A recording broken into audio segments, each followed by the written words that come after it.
A palavra suicídio, o que o senhor pensa sobre? Como é que é? É eliminar a própria vida. Olha, é algo bem difícil, o suicídio. A pessoa que está no desespero, a pessoa descontrolada, mental, né? Problemas mentais, né? Uma coisa que não é legal. Obviamente é pessoa desesperada, doente ou enfermo, sem ter apoio de ninguém. Depressão, de você sair correndo, entendeu? Pra mim é isso, suicídio, sem você ter noção nenhuma do que está acontecendo, a pessoa vai lá e pronto, se mata e pronto, acabou. Morte. Seria uma morte provocada, né? Detesto ouvir essa palavra. E por quê? Suicídio, morte. Até algumas cores eu posso te informar. Como marrom, vermelho, preto, entendeu? Lilás, digo vermelho, traz sangue. Preto, luto. Lilás, está dentro do caixão.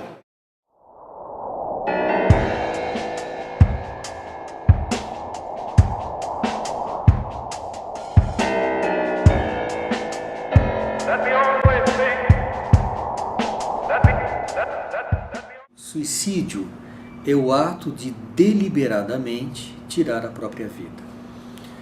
O deliberadamente já inclui alguma complicação, porque nós poderíamos pensar num ato de liberdade, mas nem todas as pessoas que põem fim à própria vida estão em condições emocionais ou, além das emoções, em condições mentais de um modo mais amplo, e eu me refiro à cognição, à capacidade de analisar amplamente, estudar as opções e tomar uma decisão livre, sem interferências de um problema mental ou de falsas crenças. Cada caso de suicídio nos leva ao questionamento do que é a vida, qual é o sentido da vida, qual é o sentido da minha vida.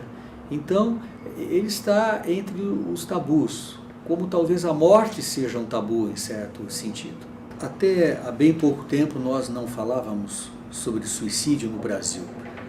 A imprensa refletia, provavelmente, o tabu social, de não comentar os casos de suicídio, de não ir mais profundamente na análise do problema do suicídio.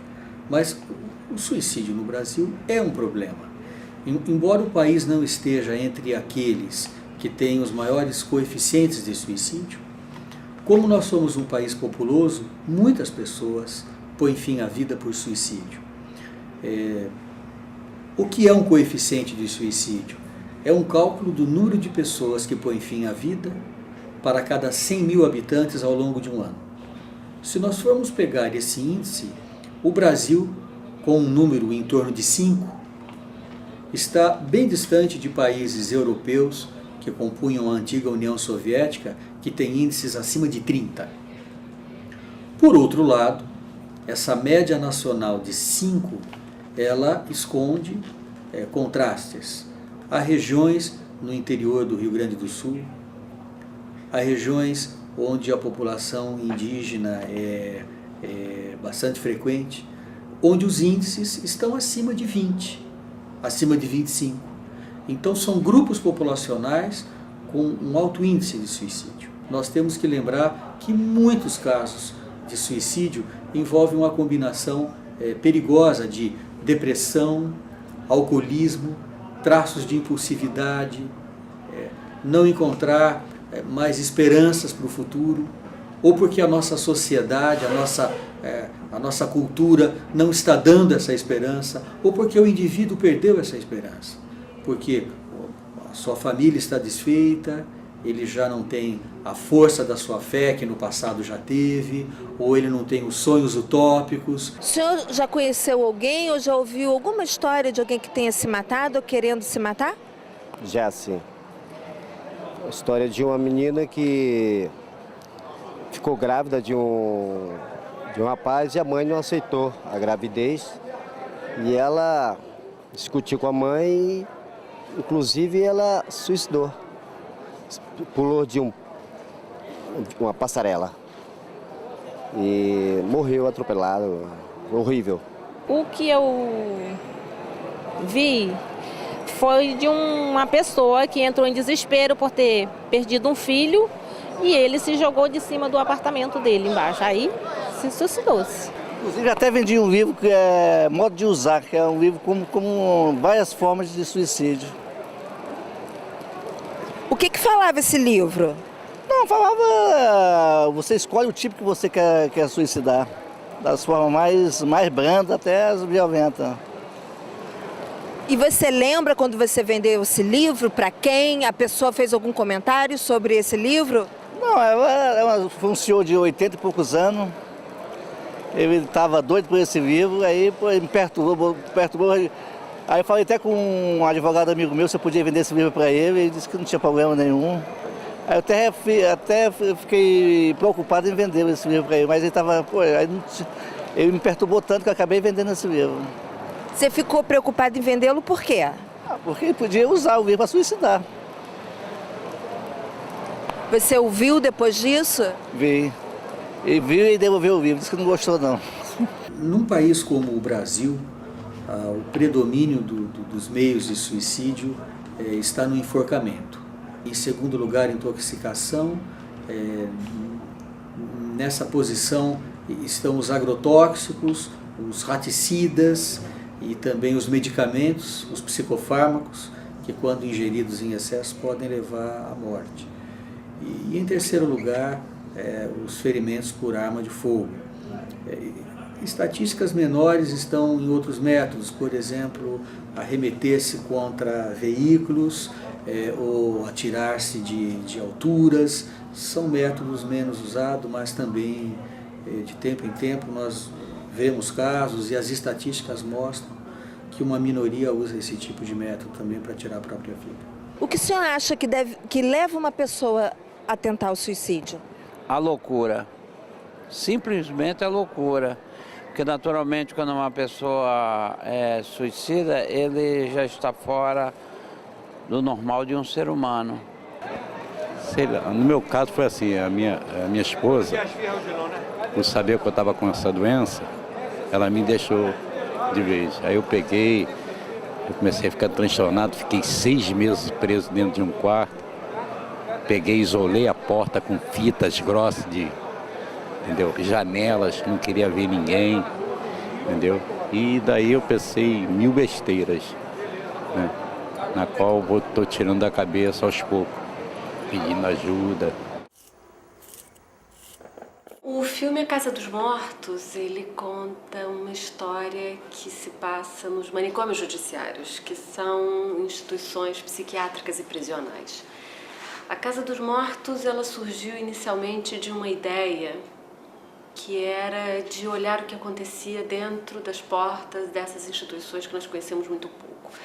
As pessoas que vivem no que hoje se chamam os hospitais de custódia e tratamento, que são os manicômios judiciários, são pessoas que em algum momento da vida cometeram algum crime, alguma infração e que são loucas, ou que estão em sofrimento mental.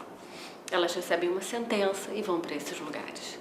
Só que elas não vão ali para dentro como prisioneiros, elas vão como pacientes, elas estão em medida de segurança. A recomendação que eu tive do diretor do hospital, que ele me disse que você faz o que você quiser, como você quiser, que você não vai ter censura. Eu tenho só uma pessoa aqui, só um paciente, em que ele está num surto importante e ele acaba de matar um colega de quarto, ele está numa solitária. Eu queria que você não se aproximasse sozinha. E entre nós havia uma cela, que é uma das cenas de abertura do filme. É o dia que eu conheço o Jaime, é intermediado pela cela. Mas um segundo indivíduo que quando nós entramos, segundo paciente quando nós entramos, ele disse: eu quero ser seu ajudante. Ele era um paciente, então ele me acompanha o tempo inteiro, ele era segurança antes de entrar ali, então ele se acha o que é o mediador daquele mundo masculino. E ele que vai fazer a entrevista com o Jaime.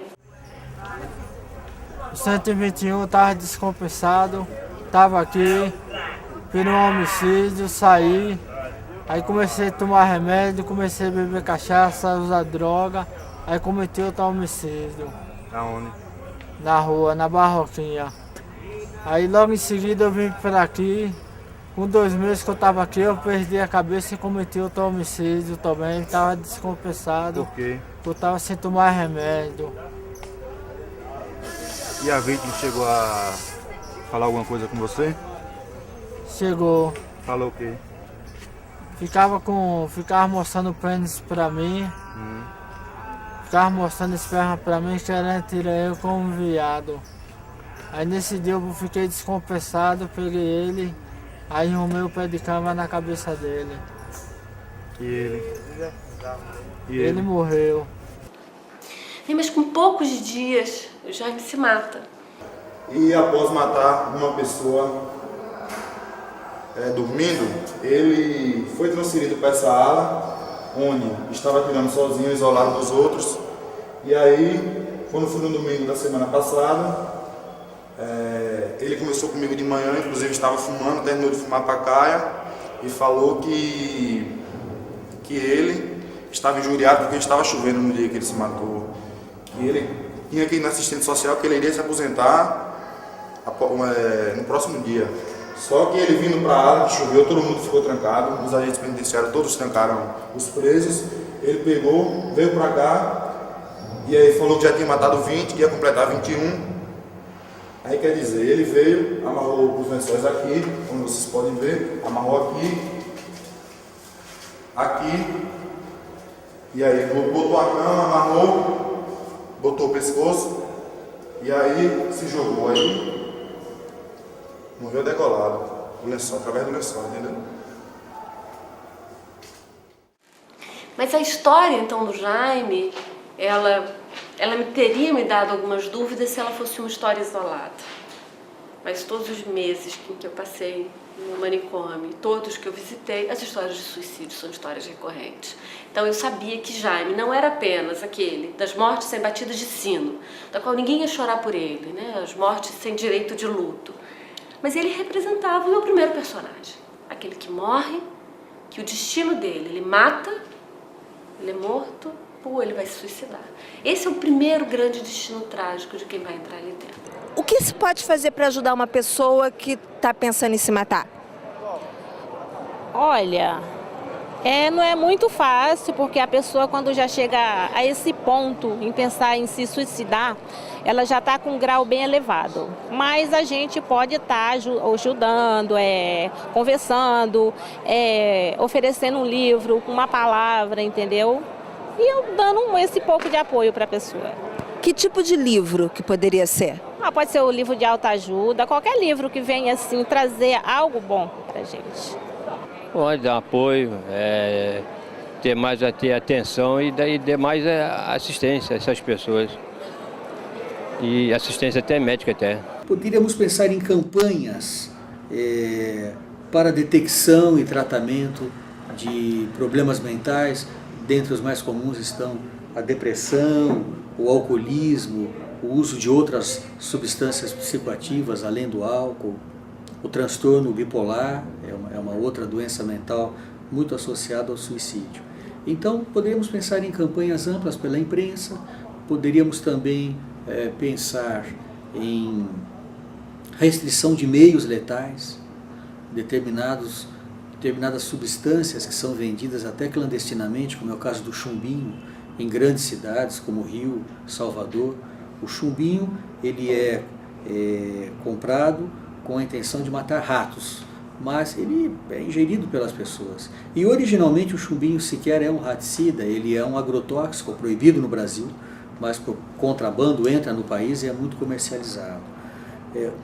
Outros países mostraram diminuição nos índices de suicídio depois de amplas campanhas de desarmamento. O exemplo mais notório é a Austrália, nesse sentido. Outros países procuraram restringir acessos à linha de trens de metrô, né, com portas deslizantes que se abrem apenas quando o trem para na plataforma. Também lugares históricos que já foram famosos pelo elevado número de suicídio, como a Torre Eiffel, o Empire State em Nova York. Esses locais sofreram intervenções arquitetônicas com telas ou com algum tipo de aparato para evitar precipitação de altura. Uma das maneiras importantes de prevenção é você não deixar um acesso fácil a meios que possam ser usados para provocar a própria morte. Isso é em geral. Né? Um exemplo simples é o medicamento em bolha. Né? Antigamente a pessoa podia abrir um vidro e virar o vidro inteiro de remédio. Hoje você tem que tirar uma bolha por uma bolha. No tempo que a pessoa está fazendo isso, pode chegar alguém, ele pode pensar um pouco melhor, quer dizer, existe oportunidade de socorro. Com relação à arquitetura é a mesma coisa. Uma pequena dificuldade que é acrescentada na facilidade de, por exemplo, saltar de uma janela, ou num shopping pular um parapeito, né? Se você tem um parapeito, como no caso de Brasília, de 1,20 m, né? Que é muito fácil até mesmo uma criança saltar, né? E você eleva isso, por exemplo, para 1,80 m, você já produziu, né? Uma dificuldade que faz com que a pessoa reflita melhor se realmente vale a pena aquele esforço, né? Então esse pequeno grau de dificuldade, muitas vezes, como no caso dos medicamentos em bolha, né, já produz um efeito importante no sentido da prevenção. Sensibilização dos profissionais de saúde, como médicos, enfermeiros, pessoal de enfermagem, tanto nos pronto-socorros, onde os casos de tentativa de suicídio são atendidos, nas clínicas gerais também, né? E mais especificamente nos centros de atenção psicossocial, que são os CAPs, que são os centros que deveriam dar atendimento continuado às pessoas que estão com esse tipo de sofrimento. Onde o suicídio mais cresceu no Brasil foi entre a população jovem e de adulto jovem do sexo masculino. O que está acontecendo? Qual é o grau de esperança que essas pessoas têm? O que a nossa sociedade hoje oferece para essas pessoas que estão em sofrimento, que não se adaptam, que não conseguem encontrar um lugar também dentro da nossa sociedade? A infância encolheu porque as crianças precocemente já têm que apresentar soluções como se fossem adolescentes, e a adolescência aumentou, né? O final da adolescência está cada vez mais tardio. E a gente sabe que esse período de adolescência é exatamente o período onde surgem mais ideações suicidas, mais depressão, pela própria transitoriedade da fase. Os padrões sociais foram modificados e eles ficam mais expostos a isso. Eu acredito que isso tem um papel importante nessa epidemia de suicídio na infância. Não sei se é porque a gente está mais atento, mas a literatura mostra que nessa idade pré-escolar e escolar, o aumento é impressionante em relação ao século passado. Eu acho que a prevenção se passa pelos cuidados com o desenvolvimento infantil. Eu acho que esse é o ponto básico. Quanto mais você aumentar a resiliência das crianças ao estresse, menos elas têm chance de se deprimirem. Nós não temos na nossa sociedade uma preparação para lidar com esses sofrimentos psíquicos. Eles são sempre deixados de lado, entendeu? E os suicídios mais ainda. Né? As pessoas têm medo de falar disso, de conversar sobre isso. Por mais que os adolescentes pensem nisso, eles não trocam esse tipo de informação. Eles começam a achar que tem alguma coisa muito errada na cabeça deles porque eles estão pensando em suicídio. E se eles pudessem trocar isso com os colegas, eles iam ver que no grupo vários estariam pensando ou pensaram nisso em algum momento. Né? O problema não é ter o pensamento suicídio, é não ter o que fazer com ele, entendeu? A estratégia é como lidar com essa situação e não problematizá-la ela em si. Não, ela faz parte de um contínuo. Se você conseguir intervir, você vai melhorar o futuro. Não falar sobre suicídio é colocar o problema embaixo do tapete e sermos surpreendidos de tempo em tempo por um suicídio que poderia ter sido evitado. Né? Falar sobre suicídio com sensibilidade, com o auxílio de várias fontes de conhecimento, de várias visões sobre esse fenômeno tão complexo, é aumentar as chances de reflexão e aumentar a possibilidade de encontrar saídas para a angústia do homem, para o sofrimento, que não seja via suicídio. Se a pessoa consegue encontrar numa literatura alguém falando disso, que é um sentimento que ela tem interno, ela vai se sentir mais tranquila e vai conseguir lidar melhor com ele do que se ela ficar sofrendo sozinha, sem poder pensar sobre aquilo, sem poder conversar sobre aquilo. E é um pensamento que se repete, que volta continuamente e que atrapalha o sono. E quanto mais ela dorme menos, quanto menos ela fica preocupada com aquilo, ele vai ficar mais presente, mais constante. Até que por uma impulsividade ou por alguma outra coisa, ela vai cometer o que ela está pensando. É o que acontece nos rapazes. O suicídio, que pode ser visto como um ato tão individual, um ato de liberdade, para nós que trabalhamos em saúde mental, em saúde pública, nós vemos que é muito mais uma saída para um sofrimento intolerável do que exatamente um ato de liberdade. Essa mensagem a gente está conseguindo cada vez mais levar para a população e tem havido uma boa repercussão. Eu acho que o assunto vai deixando de ser tabu. É impossível evitar todos os suicídios, possível evitar uma parcela. Não se trata também de medicalizar ou de psiquiatrizar o fenômeno. No lugar do suicídio tem que haver a esperança, tem que haver uma possibilidade, uma outra saída para aquela pessoa que não encontra uma saída. Esse tipo de pensamento a gente tem procurado divulgar, o que não quer dizer que nós vamos resolver o problema do suicídio. Mas sob um olhar de saúde pública, eu acho que é um bom caminho. Demonstrar que uma parcela de mortes é influenciada por transtornos mentais e que se nós pudermos ter ações de saúde pública, nós conseguimos evitar uma parcela de mortes.